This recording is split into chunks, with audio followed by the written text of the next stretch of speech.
Io pretendo che quel programma sia rispettato, perché i veneti hanno ascoltato me, hanno ascoltato le mie progettualità, le mie promesse, e quindi nessuna divagazione sul tema e nessun libero pensatore. A cosa punta il programma dei prossimi 5 anni dello Zaia Bis?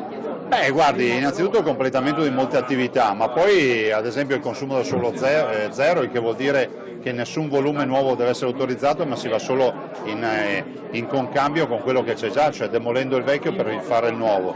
Abbiamo parlato di lavoro, di grandi tematiche del lavoro, parliamo dell'autonomia, di tutto quello che sarà il negoziato dell'autonomia e la celebrazione del referendum.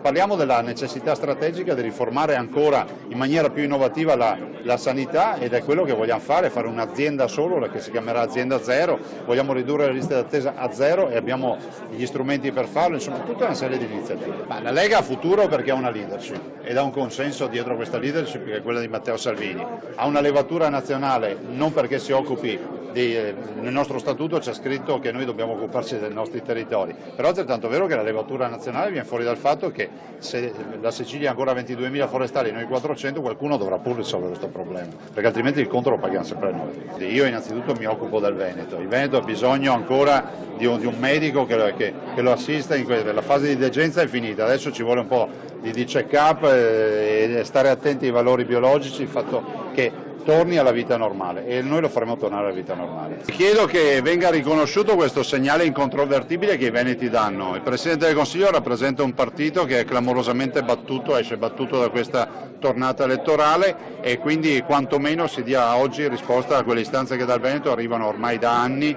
per le quali il Presidente del Consiglio è stato bocciato. Autonomia, autonomia, autonomia. Quindi il governatore più votato d'Italia, come prima istanza un referendum per l'autonomia della sua regione?